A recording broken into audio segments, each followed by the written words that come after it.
Let us begin with a definition, not the kind that closes a subject down into something neat and manageable, but the kind that opens it up, that creates enough precision to work with, while leaving enough honesty about complexity to be actually useful. Because the term trauma-born empath loner gets used, when it gets used at all, with the kind of looseness that renders it more poetic than illuminating. And what we are actually talking about here is a specific psychological profile, specific enough that when the right person hears it described accurately for the first time, they tend to experience something less like learning new information and more like finally having language for something they have always known about themselves but could never quite articulate.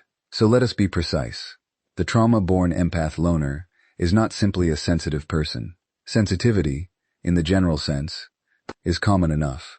There are many people who feel things deeply, who are moved by beauty or by suffering, who describe themselves as empathic in the way that most people who care about others describe themselves.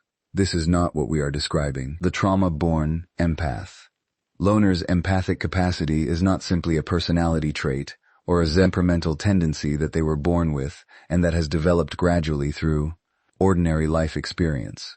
It is something that was forged, specifically, deliberately, in the psychological sense of a capacity being developed under pressure, in response to the particular demands of early environments that most people never encounter, and that most people who do encounter do not survive in the specific way the trauma-born empath loner survived them.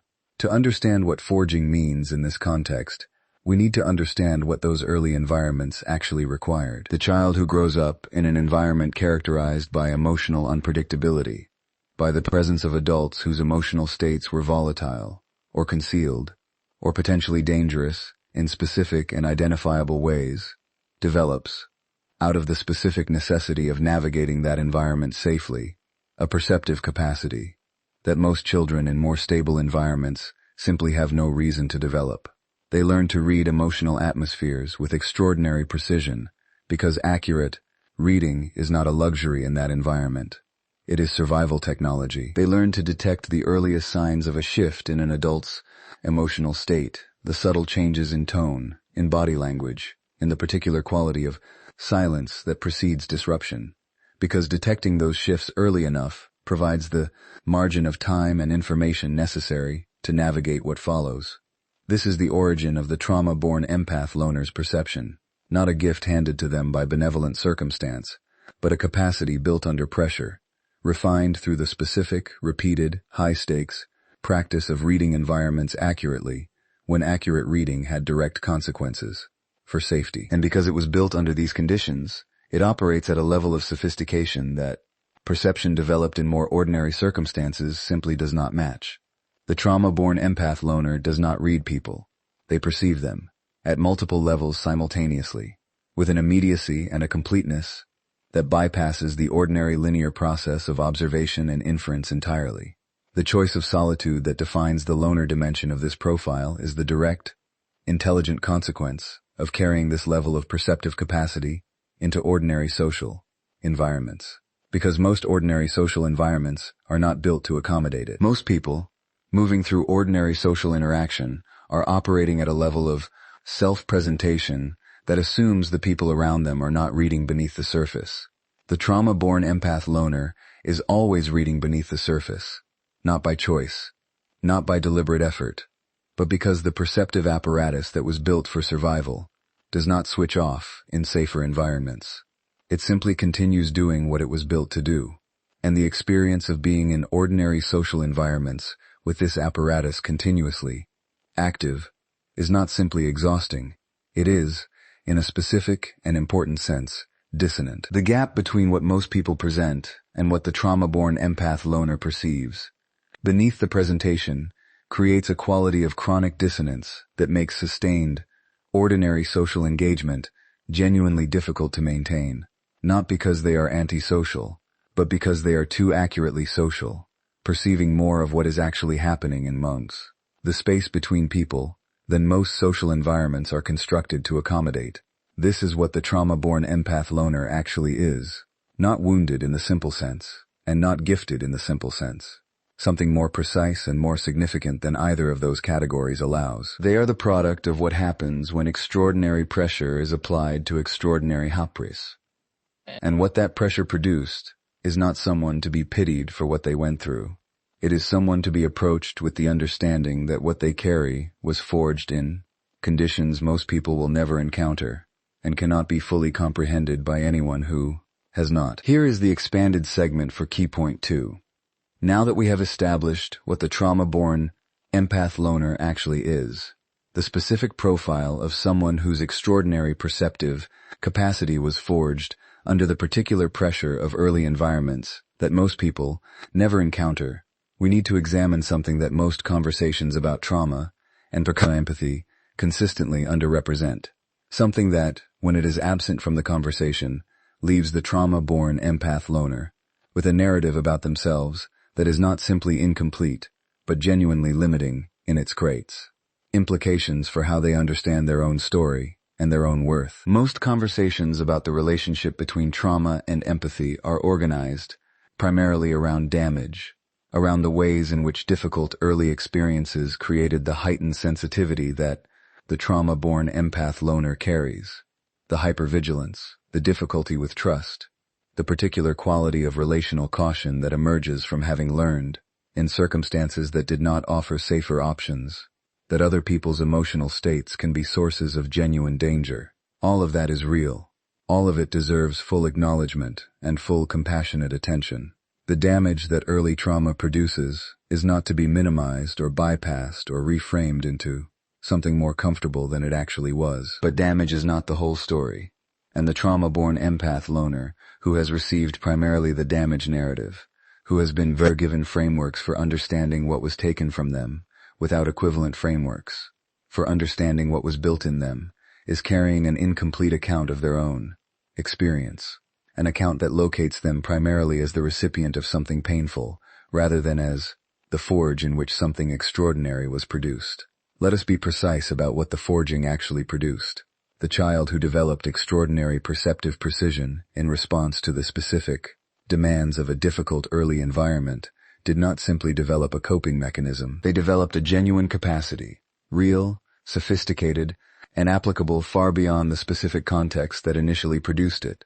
The ability to read emotional environments with the accuracy that survival required does not simply disappear when the dangerous environment does. It transfers. It becomes available for application to every subsequent emotional environment the trauma-born empath loner inhabits. And in those subsequent environments, it functions not as a survival necessity, but as something closer to a superpower. The capacity to detect what is actually happening in a room before most people have processed the surface signals. To sense incongruence between what someone says and what they actually feel with an immediacy that bypasses ordinary inference entirely.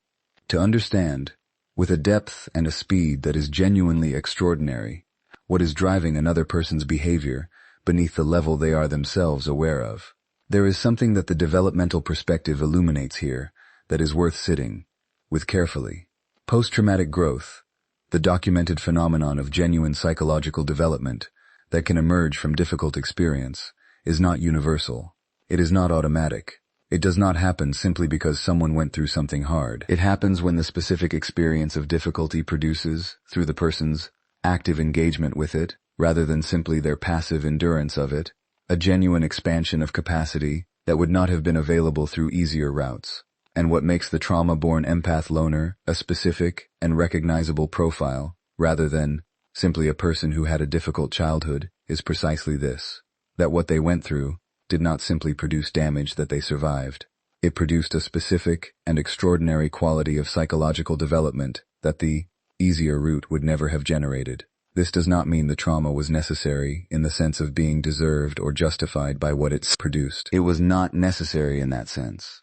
The world would be better if these capacities could be developed without the specific suffering that produced them in the trauma-born empath loner's history. But the world does not always offer that option, and the person who developed extraordinary capacity through extraordinary difficulty deserves to understand their own story with the full complexity it actually contains. Not simply as the story of what happened to them, but as the story of what they built in response to what happened to them. The wound and the gift are not separate events in the trauma-born empath loner's history. They are the same event, experienced from two different angles, and the person who sees only the wound is missing the most important thing about the person standing in front of them. They are looking at the scar and failing to see the strength that closed it. We have now established what the trauma-born empath loner actually is.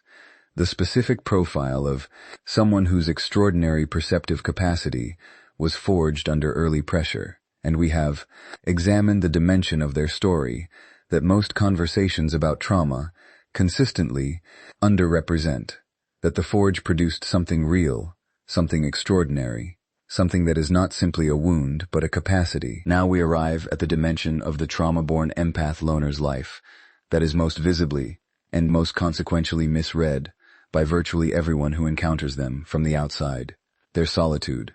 And I want to approach this with the precision it requires, because the misreading of the trauma-born empath loner's relationship with solitude is not simply a minor misunderstanding that produces mild inconvenience. It is a misreading that has concrete and sometimes significant consequences for the sexually, for the way family members and friends respond to their aloneness, for the pressure that gets applied to them to be different than they are, and for the way the trauma-born empath loner themselves sometimes internalizes the misreading as evidence of something wrong with them, rather than recognizing it for what it actually is.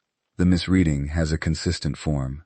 It sees the trauma-born empath loner's preference for solitude and interprets it through the most readily available framework, the framework of loneliness. The assumption is that someone who spends significant time alone is someone who wants connection but cannot achieve it, or who is afraid of connection and has withdrawn from it in response to that fear, or who simply does not know how to navigate the ordinary social world with sufficient skill to maintain the relationships that would otherwise relieve the aloneness.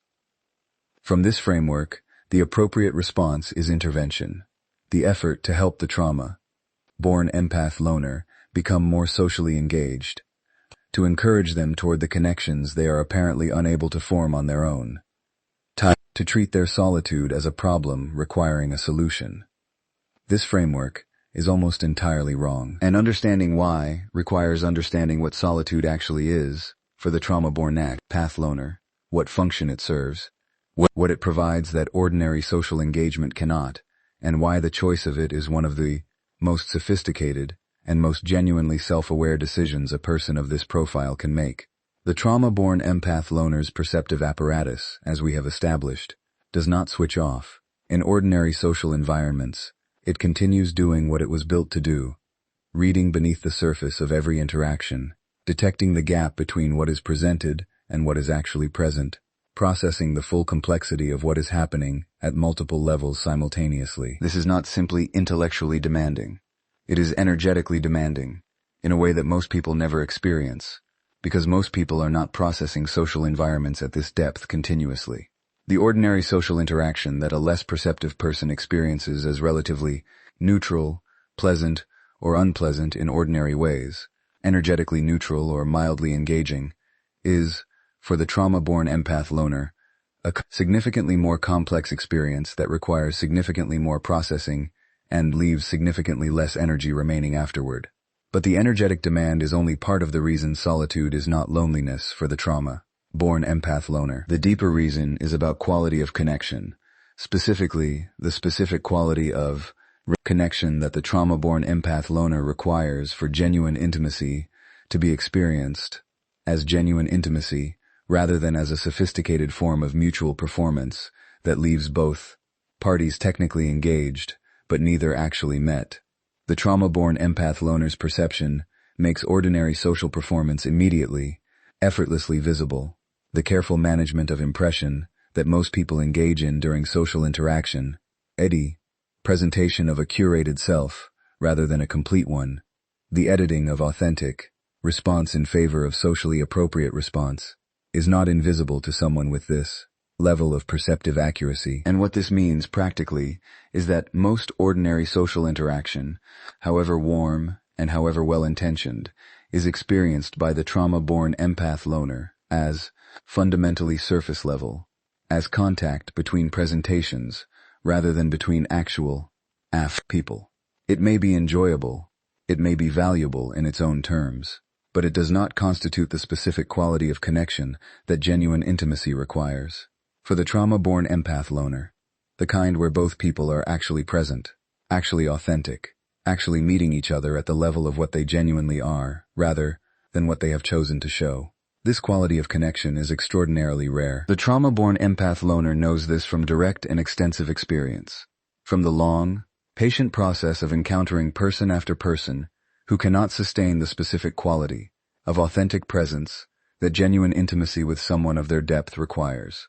And the solitude they choose is not the defeat of someone who has given up on finding what they are looking for. It is the wisdom of someone who understands, with complete clarity, that waiting in the wrong room does not produce the right person. They are not alone because they cannot connect. They are alone because they refuse to pretend that ordinary contact is the same thing as genuine connection. And the person who tries to pull them out of their solitude without first understanding what their solitude is protecting is not offering them company. They are asking them to settle cops. We have now established what the trauma-born empath loner is, what the forge of their early experience produced, and why the solitude they have chosen is not loneliness but wisdom, the intelligent, self-aware response of someone who understands with complete clarity what genuine connection requires and refuses to accept less than that in its place. Now we arrive at the dimension of this conversation that is perhaps the most practically significant for anyone who finds themselves in proximity to this profile, the dimension that explains the specific claim embedded in this speech's title, and that deserves to be examined with both honesty and precision. Only 1% of people can genuinely handle being with them.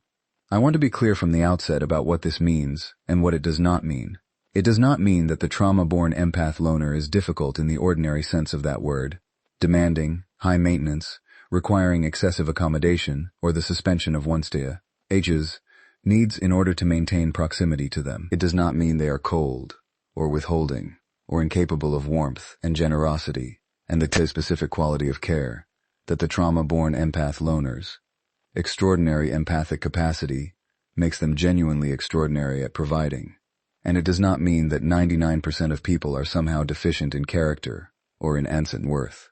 What it means is this: the trauma-born empath loner's presence makes a specific and unusual demand on the people who attempt genuine proximity to them, a demand not of behavior or performance, but of authenticity, of genuine, sustained, unmanaged, authentic presence. And this demand, while not excessive in any absolute sense, is considerably rarer in its best fulfillment than most people realize until they are in the specific and revealing environment that genuine proximity to the trauma-born empath loner creates. Here is the mechanism. The trauma-born empath loner's perceptive capacity operates continuously and automatically. It does not require deliberate effort or conscious attention. It simply processes the full complexity of what is present in any interaction with the thoroughness and the immediacy that its original developmental environment required. What this means for the person attempting genuine proximity is that there is no effective concealment available. Not because the trauma-born empath loner is actively looking for inauthenticity or is suspicious of the people around them. They are not, and their default orientation toward people they have chosen to allow close is one of genuine care and genuine good faith. But because the gap between a person's authentic state and their managed presentation is simply visible to a perceptive system of this sophistication, in the way that certain wavelengths of light are visible to instruments calibrated to detect them, not through effort, simply through operation. This visibility is what most people cannot sustain proximity to, not because they are bad people or because their inauthenticity is particularly extreme, but because most people, moving through ordinary life, are accustomed to managing their presentation with a degree of selectivity that the ordinary social environment both accommodates and normalizes. They show certain things and not others. They present certain versions of themselves in certain contexts. They maintain, between their actual interior experience and their external expression, a gap that is not deceptive in any malicious sense, but that is simply the ordinary human management of the complex, messy, often contradictory inner life that most social contexts are not constructed to receive in its complete form. In the trauma-born empath loner's presence, This gap becomes uncomfortable in a very specific way, not because they challenge it directly, not because they confront the person managing it or demand that they present themselves differently, but because the simple, ambient, entirely non-aggressive reality of being accurately perceived by someone who sees beneath the managed presentation makes the management itself feel suddenly effortful in a way it ordinarily does not. The person who was unaware of managing their presentation in most contexts becomes, in the trauma-born empath loner's presence, acutely aware of it. And that awareness creates a pressure, not applied from outside, but generated from within, to either drop the management and be genuinely present, or to retreat from an environment that makes the management feel uncomfortably visible. Most people retreat. Not dramatically, not always with any conscious awareness of what they are doing or why, but with the particular behavioral pattern that emerges when someone is in an environment that demands a quality of authenticity they have not yet developed the capacity or the willingness to sustain. They become slightly less available, slightly more careful, slightly more managed, in precisely the ways that the trauma-born empath loner's presence was making visible. And the trauma-born empath loner, whose perceptive system registers this shift immediately and accurately, understands what it means, not as a judgment of the retreating person, but as information about the quality of genuine presence they are capable of sustaining, and, therefore, about whether genuine intimacy of the depth the trauma-born empath loner requires is actually possible between them. The 1% who can genuinely handle proximity to this profile are not people of unusual social skill or unusual tolerance. They are people who have done enough of their own genuine work, on their own authenticity, their own willingness to be seen, their own comfort with the full complexity of who they actually are, that the trauma-born empath loners, the perceiving presence does not produce the pressure to retreat, who can be genuinely, consistently, sustainably themselves in the presence of someone who will immediately and accurately know whether they are. The 1% are not special because they survived the trauma-born empath loner. They are special because they never needed the trauma-born empath loner not to see them. And that, the willingness to be completely visible to someone who sees completely, is rarer than almost anything else available in ordinary human life. We have now established 4 dimensions of the trauma-born empath loners.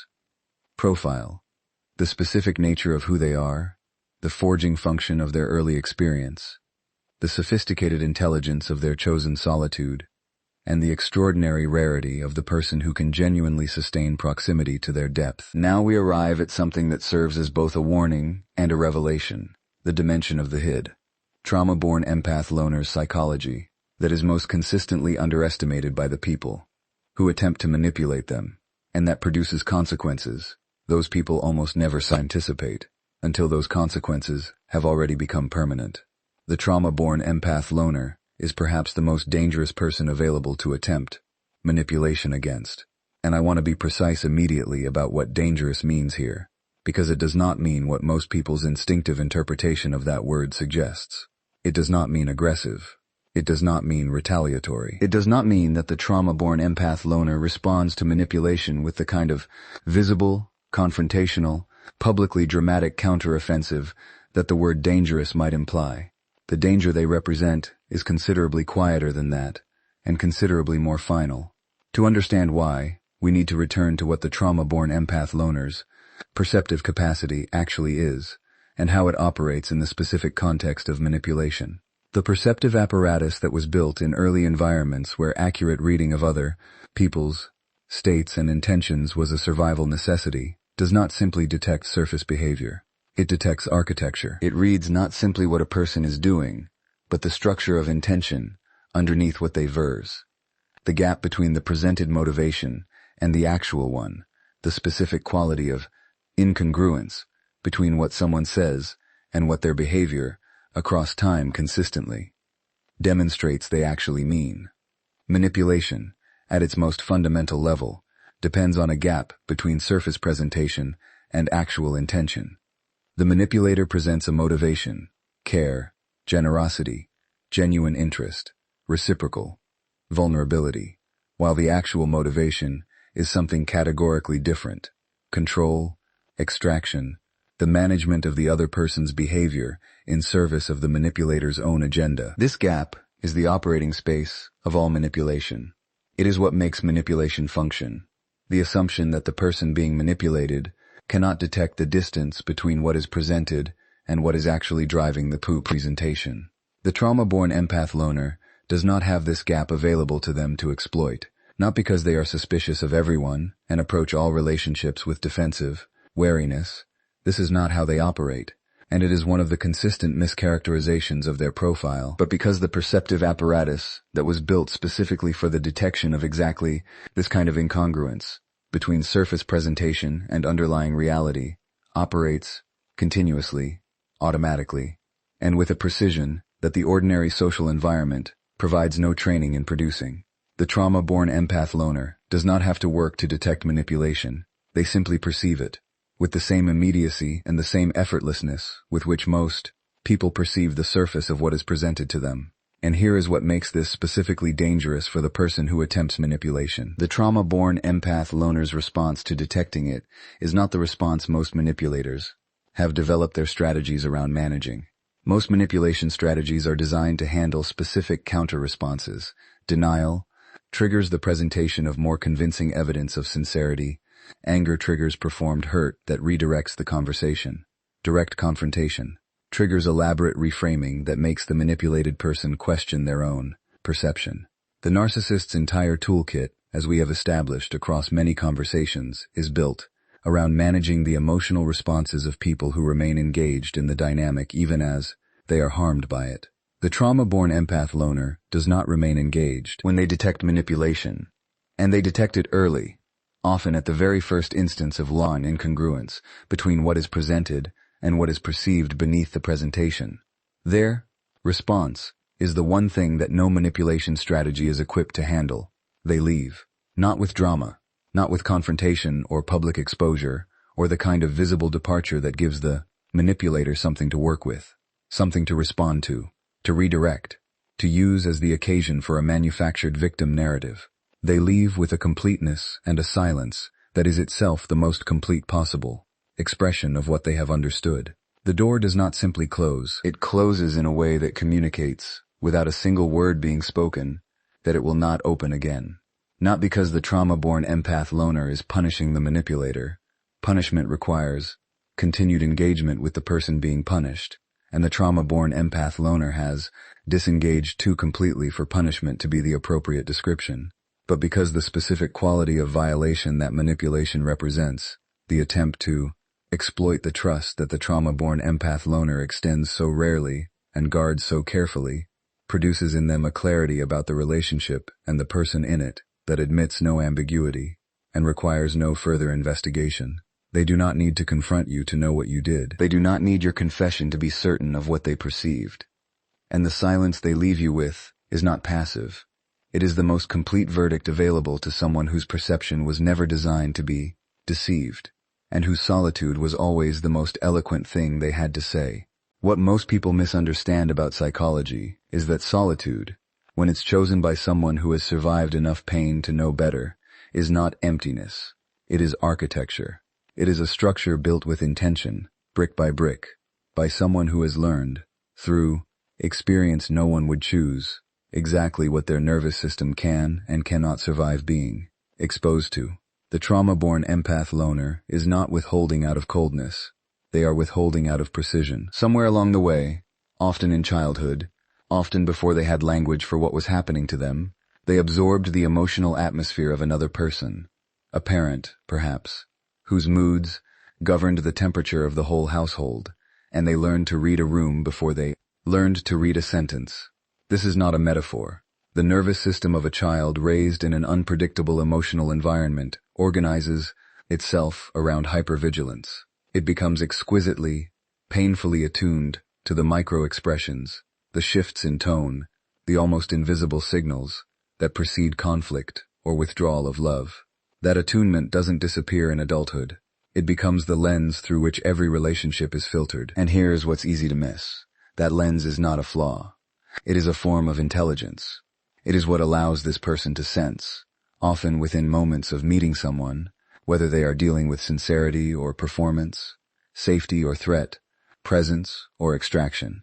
The tragedy is that this intelligence was forged under conditions no child should have had. 2. Endure. The gift and the wound share the same root system. You cannot surgically remove one without damaging the other, which is precisely why healing, for this person, is never about becoming less sensitive. It is about learning to direct that sensitivity toward people and situations that can actually hold it. This is why the interior world stays closed to most people. Not because connection isn't wanted. It is wanted, often desperately, but because this person has learned, through direct and often devastating experience, what happens when the wrong person is given access to the undefended parts of them. They have watched their openness be mistaken for weakness. They have watched their insight be resented rather than valued. They have watched people take what was offered in good faith and use it later as material for manipulation or harm. So a filter develops. Not a wall, a filter. And the filter is not paranoia. It is the accumulated wisdom of a person who has done the arithmetic of pain more times than anyone should have to, and has finally learned to trust the result. What this means, practically, is that when this person does let someone in, really in, past the performance layer that most relationships never get past, it is not a small thing. It is closer to an act of faith. It is the nervous system saying, cautiously, tentatively, this one might be safe. And if you are ever on the receiving end of that decision, understand what you are holding. You are holding something that was not given easily, and that was earned by you, not extracted from them. If there is one thing worth carrying out of this room tonight, let it be this. The depth some people carry is not a burden to be fixed. It is a form of wisdom the world still doesn't know how to honor. Learn to recognize it, in others and in yourself, before it closes its doors for good.